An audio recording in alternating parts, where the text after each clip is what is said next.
позапрошлом выпуске проекта «Железнодорожная», там, где мы были на выставке достижений железнодорожного хозяйства отечественного, мы как раз осматривали вагон в габарите Т. И вот 4 месяца прошло, и он уже стоит у перрона. В сегодняшней серии мы будем его досконально изучать. Погнали!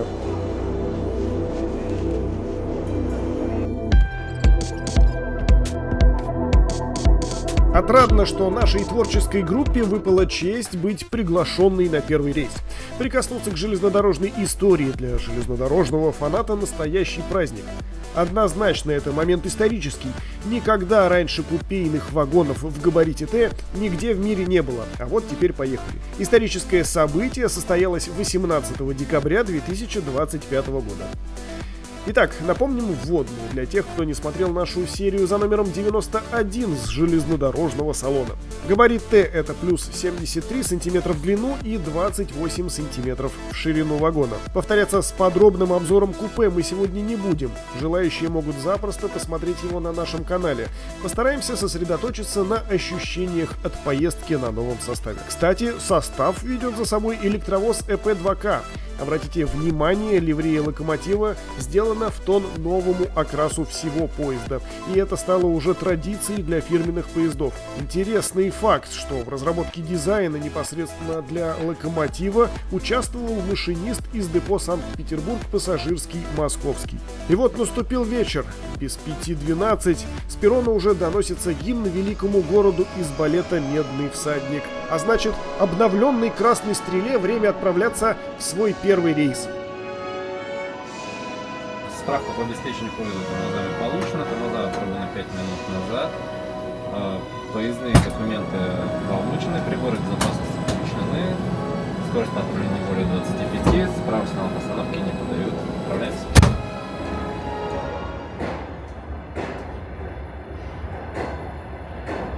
Интересно, что помимо журналистов, билет на поезд могли купить себе и обычные пассажиры.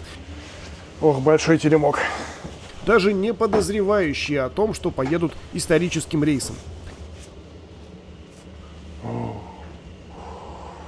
Просто вот они, первые минуты первого рейса поезда габарита Т, красная стрела. Прислушиваемся к звукам, к шорохам.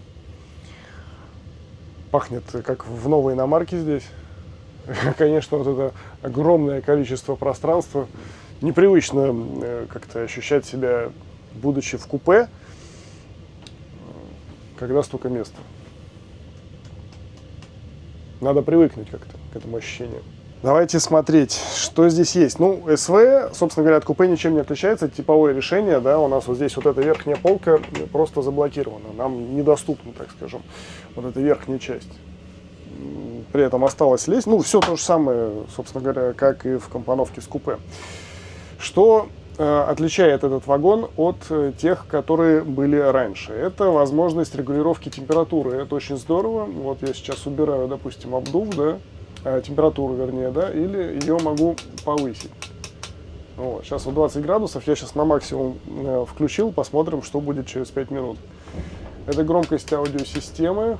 Отключили ее на всякий случай, чтобы с утра нас раньше времени не разбудили. Ну и освещение. Сейчас не знаю, как камера сможет это передать. Давайте смотреть. Значит, это у нас общее, я так понимаю, бац. Все выключили. Темнота. Причем, что интересно, вот это вот табло, на котором показывается температура и время, у него есть датчик.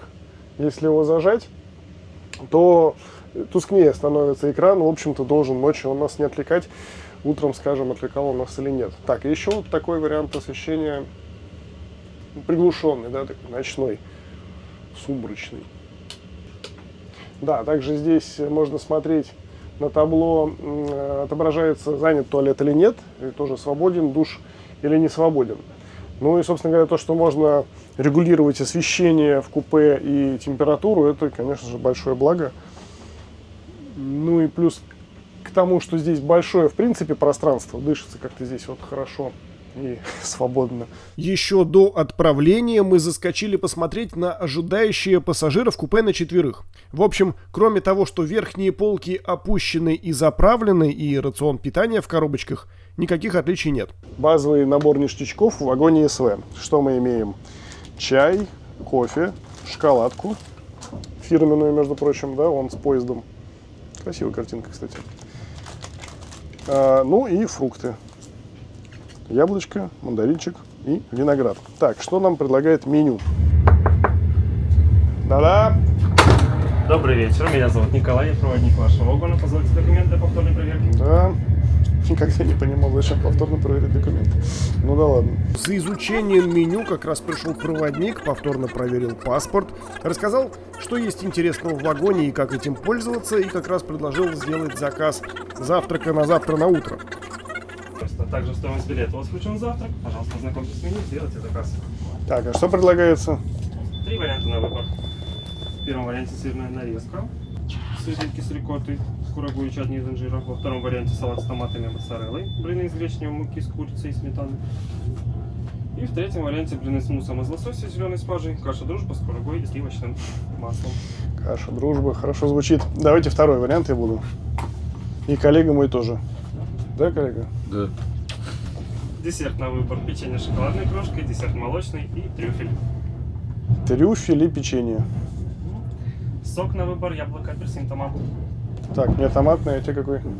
Просто вода. Просто вода. Также в стоимость вашего билета включено чай, кофе, вы можете пить на протяжении всего пути. Желаете Здорово. что-нибудь? Чику. Будут какие-то вопросы, в любое время всегда можете обратиться. Спасибо, спасибо, приятно. Поблагодарив проводника за то, что он невольно стал очередным героем нашего сериала, мы продолжили изучать наше купе в движении. Индивидуальное освещение. Так, включаем. Вот это, нет, вот нижняя кнопка включения и несколько режимов считаем. Раз, два, три, 4, 5, 6. Тут можно этот самый перекрестный допрос организовывать. Настолько яркие вот эти вот светильники индивидуальные. Вот мы сейчас все 4 включили. Но тут можно, в принципе, даже вот по камере видно, да, что ярко все. Ну, хорошо, что можно их регулировать. Хотя я и в обзоре говорил тогда еще с выставки, что, конечно, мне бы как-то вот другой теплоты свет больше бы зашел как-то. И хотелось бы, чтобы он более точечным был. Конечно же, сразу вспоминаются светильники из Эммендорфа, дорогие мои любимые. Ну, вот так вот, если потише сделать.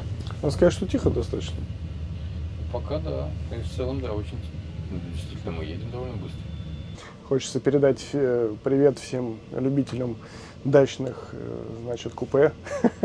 Здесь очень похоже, как будто бы это телевизор. Сейчас вот эффект, я смотрю в окно, оно огромное, помещение тоже большое, и такое ощущение, что ты реально сидишь на даче и смотришь телек. Причем мы скорость развили еще не крейсерскую, вот мы из города выезжаем, сейчас я не знаю, где мы едем, километров 80 сейчас, наверное. Вот мы идем по стрелкам, достаточно тихо и как-то мягко и приятно, надо сказать, что в вагоне. То есть такое ощущение, что все-таки размер имеет значение. 10 купе на один вагон, соответственно 40 пассажиров помещается в компоновку купе и 20 пассажиров помещается, если вагон СВ. Проходите.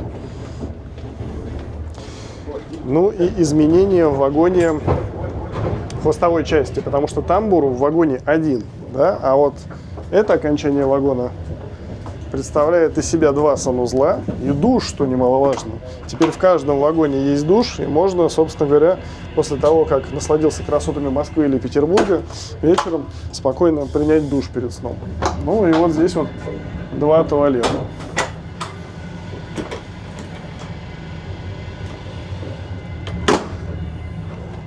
Видим, что все свободно. И сразу дальше начинается уже следующий вагон с такого же блока. 2 туалета и душ. В принципе, удобно, если видишь, что здесь 2 туалета заняты, допустим, идешь в соседний вагон. В санузле обратила на себя внимание удобная глубокая раковина и унитаз, который теперь установлен по ходу движения. Прочие отходы и пластик-металл. Раздельный сбор мусора. Всегда мне в «Красной стреле» нравилась вот эта вот. Следующая остановка Москва. Ну или зеркальный Петербург. Никаких там тебе Балагоя, Вышний Волочок, Угловка, Тверь. Все, едем без остановок. Подсветочка. Как говорит наш отделочный оператор, коблента какая-то. Говорит, круто. Будем ему верить. Он выглядит действительно неплохо. Опять же, пространство-то позволяет. Стоит сказать, что чего-то похожего по освещению, добавляющего уюта, как раз не хватает в самом купе.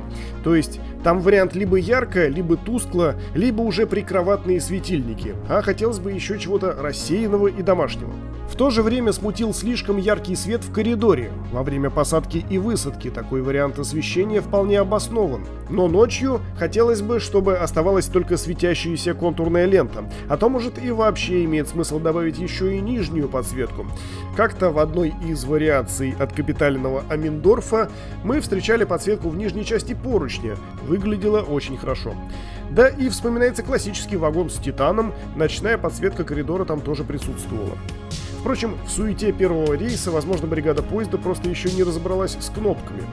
Мы же отправились в путешествие по составу.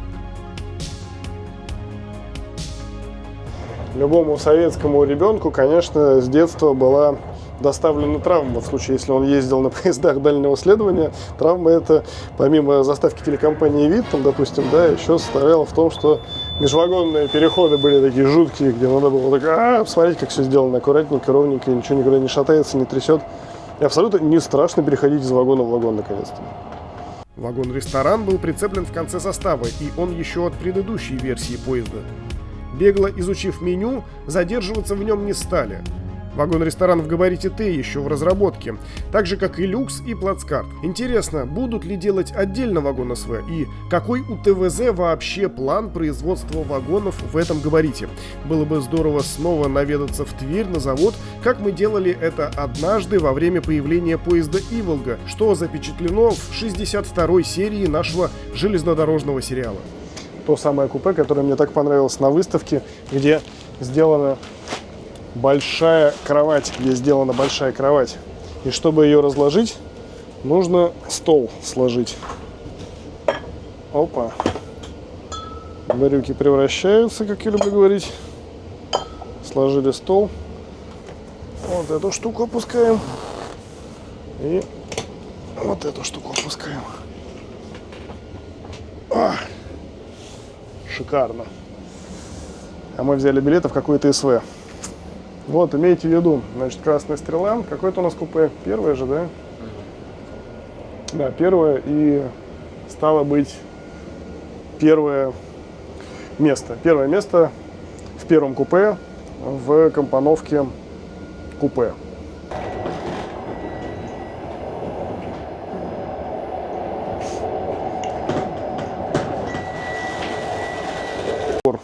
Пассажирский набор в составе поезда СВ. Вот здесь вот есть такая штука, которая говорит о том, что до тебя ее никто не открывал.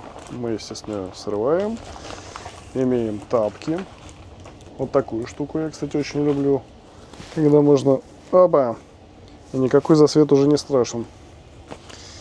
Так, чем еще нас порадует? Вот это я всегда любил. Для обуви. Такая расческа забавная.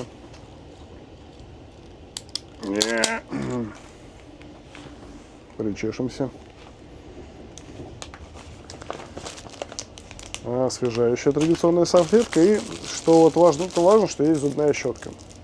Это хорошо, когда вот забыл, допустим, свою. Или если едешь из Москвы в Петербург, буквально там вот на пару, так скажем, часов по делам. И когда есть зубная щетка, это очень хорошо. Ну и губка для обуви.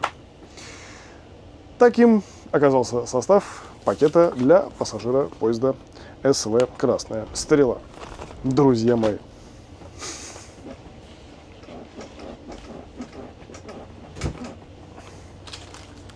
Убираем весь этот мусор назад. Потому что кроме зубной щетки нам ничего не понадобится. Сейф имеется в наличии. Кладем что-то ценное, допустим, яблоко. Закрываем. В принципе, работает как в отеле. Нужно установить какой-то пароль. Ну, допустим, год создания канала там был Свамедиа, 2007 год. 2007 год. Где мой 2007? И бац, закрываем. Все, потом меняем, допустим, на 2025, и никто уже сейф не откроет. Вот. Опа. Все, вот 10.08 и открыть. Ставим опять 2007. Мы вернулись, да. Можно, да, бац, опа, открывается. Яблоко наше. и чай наш. Внизу, оказывается, тоже есть сейф, но найти его нам удалось только прибегнув к справке проводника. Потому что вот я эту полку опускаю и смотрю, что здесь есть инструкция. Но я не вижу его здесь. Где же он? Казалось бы, да? Оказывается, вот он. Вот в этой емкости, полости. И сбоку здесь вот есть тоже пароль. Устанавливаем наш 2007 и закрываем. И не надо думать, что это мой пин-код. Это вовсе не мой пин-код. Все закрыто. В аренду взял банный набор, так называемый. Знаете что, хочу принять душ в вагоне габарита Т. Никогда раньше этим не занимался, тем более на камеры. Вот настал этот момент, спустя столько лет вещания нашего канала. Что еще хочется сказать? Мы для того, чтобы, ну так как душ здесь есть в каждом вагоне, но для того, чтобы снимать было удобно, мы пришли в штабной вагон. Здесь для маломобильных задуман вот такой вот большой душ. Так что сейчас мы узнаем много нового. Ладно.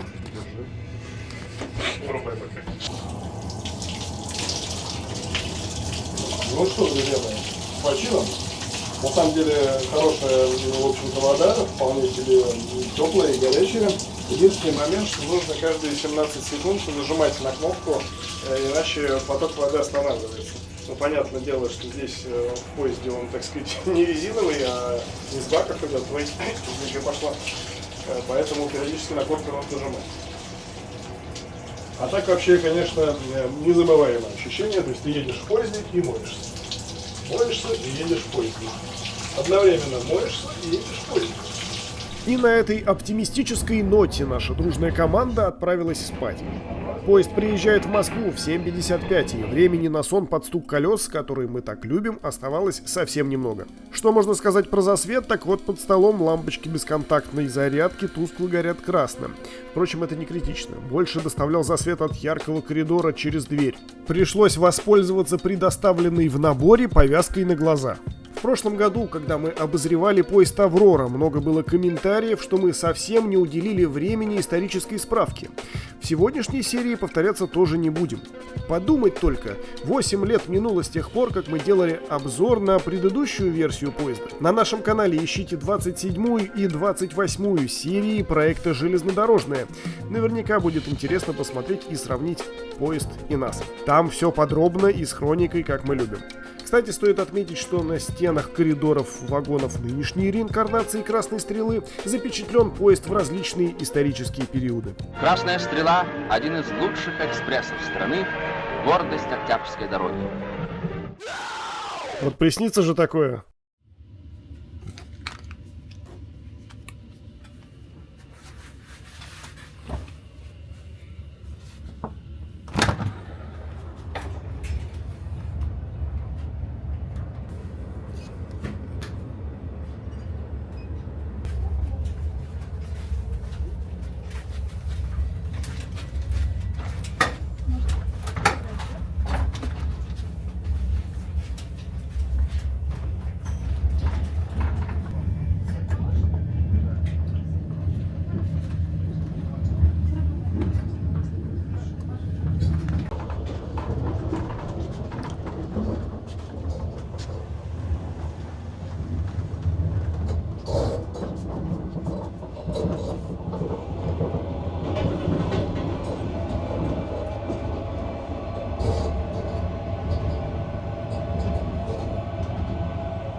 Добрейшего утречка, дамы и господа. Вот принесли нам утренний чай, завтрак. Прям завалили весь стол. Все как обещали. Вот тут тебе и моцарелла, тут тебе и помидорки, блинчики. Еще вот такой вот в честь запуска нового поезда фирменный пряник подарили. Что, конечно же, приятно. Полчаса осталось до прибытия в Москву. Так что 5-минутка завтрака. Надо было своим медиа. Демируя ночевку в вагоне габарита Т, хочется добавить немножко критики производителям. Что не понравилось?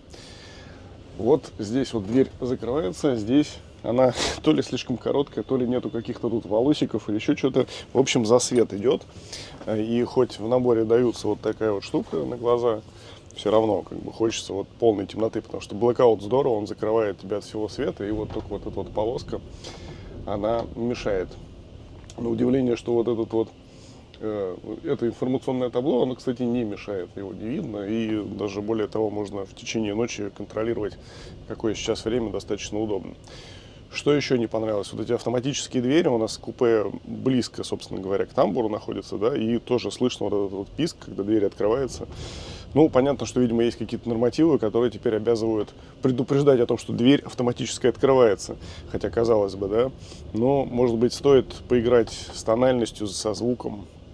Вот. Ну, а в целом, в общем-то, ночевка понравилась, потому что хорошо работает климатическая установка. Здесь прям вот воздух нормальный, свежий, его можно регулировать. Мы от 20 до 23 градусов гоняли температуру. Вот. Ну, и хочется сказать, что вот сверчки, которыми были богаты, так скажем, первые вагоны ТВЗ, здесь еще, по-моему, не проявились. Чуть-чуть где-то что-то поскрипывает, но не критично.